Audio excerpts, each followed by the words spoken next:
Bonjour les amis, eh bien nous voilà à la mi-novembre. À la mi-novembre, on peut encore semer les petits pois, les fèves, on peut repiquer ou semer de la mâche et les épinards. Voilà en gros ce qu'on peut faire au potager encore à cette saison. Je vais commencer par la mâche. Alors la mâche, j'ai ameubli le sol, vous voyez à la grelinette, j'ai ameubli 2 rangs, pas entre les deux, ça sert à rien. C'est des méthodes de permaculture dans lesquelles on dit que ça sert à rien. Au contraire, la biodiversité est préservée au milieu. On ne fait qu'ameublir les rayons dans lesquels on va semer. Donc une fois que le sol est ameubli, on prend un outil pour faire une petite tranchée. Pas une grosse, mais une petite, qui va venir jusque là, vous voyez. Donc je vais venir jusque là. Voilà. Et là, j'ai fait un rang là, 2 rangs là. Maintenant, on va pouvoir donc semer les fèves. Alors les fèves, j'ai choisi les fèves Agua Dulce, c'est la fève de Séville.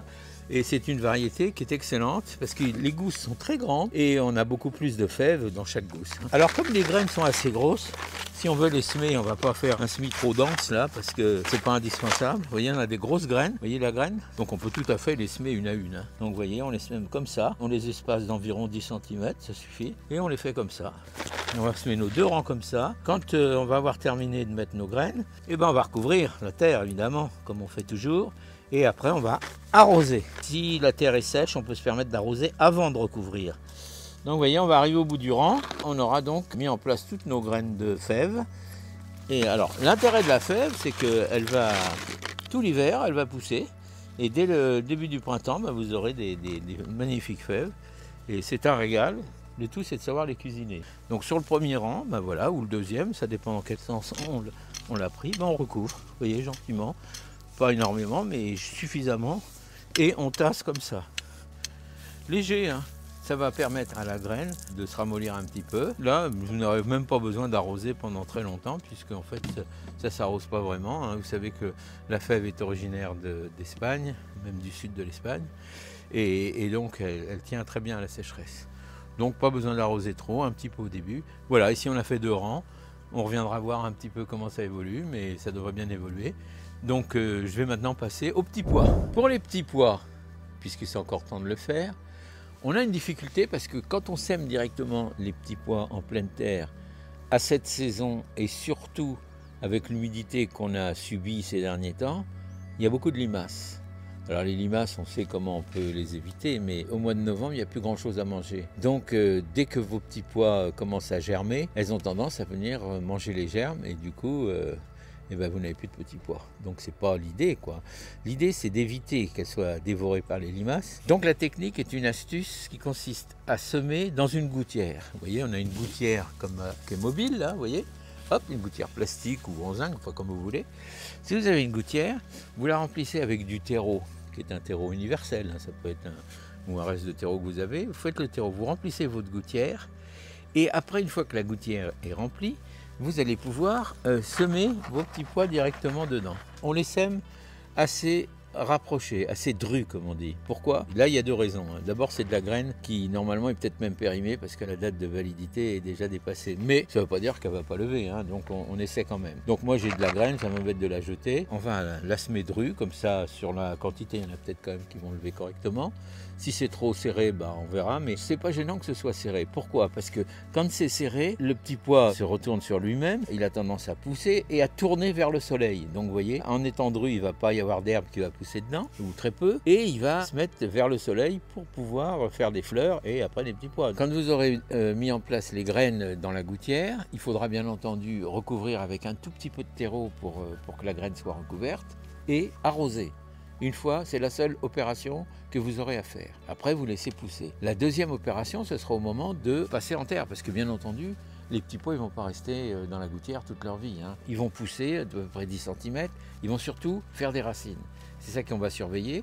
Quand les racines auront bien tapissé la gouttière, à ce moment-là, on pourra commencer à penser à les remettre en terre. Alors comment les remettre en terre? Eh bien c'est assez facile. On fait une petite tranchée dans le sol et on fait glisser tout l'intérieur de la gouttière, toutes les mottes, pour aller vers la tranchée en enfilade. Mais il est possible que ce ne soit pas évident de faire glisser 1,20 m de motte directement dans la gouttière. Donc vous faites des tronçons.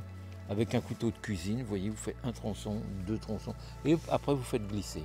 Bon, pour le faire, il faudra bien arroser avant, évidemment, que ça glisse bien sur le plastique. et que la motte se tienne bien puisqu'elle sera humide. Et vous la faites glisser dans votre tranchée, que vous prendrez soin de reboucher sur les côtés avec un petit coup de râteau, un peu de râteau, et c'est tout ce que vous aurez à faire. Mais bon, première étape, le semis, laissez pousser, et après on y reviendra sûrement, mais sachez quel est le processus, et là vous aurez une récolte satisfaisante. Et bien voilà, maintenant on va passer aux épinards. Alors on a des épinards, moi la variété que j'ai là, c'est des monstrueux de Viroflay. Alors c'est à grosse feuille, hein. Et on y va, donc on les sème à la volée là, on s'embête pas. Il me restait un sac de graines de l'an passé, enfin l'an passé ou de l'année d'avant, je sais pas trop, mais il est quand même, il fait partie des périmés aussi lui. Alors j'ai pas trop envie de... J'ai mélangé donc les graines qui me semblent un peu anciennes et puis des neuves là. Donc on verra bien ce que ça donnera, mais c'est encore une fois dans le but de ne pas gâcher quoi. On est anti-gaspi nous quand même, hein. Donc voilà pour nos épinards. Voilà.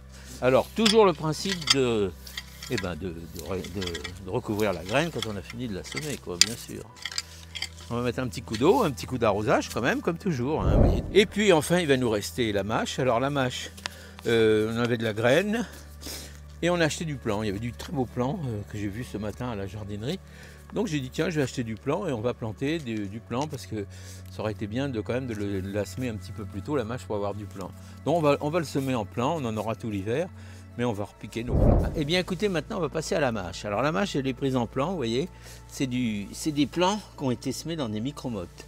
On aurait pu tout aussi bien le semer nous également en motte, on aurait pu aussi bien faire nous-mêmes nos micro-mottes. J'ai déjà fait une vidéo sur ce sujet. Bon, elles sont là. On voit bien, vous voyez, vous avez des racines, vous avez ce qu'il faut. Donc on va les mettre là. Et on a meublé le sol, hop, on met notre micro-motte là-dedans, vous voyez. Et puis on y va. Alors là, j'en ai fait, comme vous pouvez le voir, j'ai une barquette de 12 plants. Vous allez me dire, c'est pas beaucoup, hein, 12 plants. Non, c'est vrai que c'est pas énorme. On va commencer par 12 plants. Si le temps le permet, dans une quinzaine de jours, on va en remettre 12 plants. Et puis 12 plants, tous les 15 jours, on va planter 12 plants, si bien qu'on aura de la mâche tout l'hiver. Donc c'est ça aussi l'idée, quoi, hein, c'est de ne pas être en rupture. Ne jamais tomber en rupture de mâche. Vous le savez ça?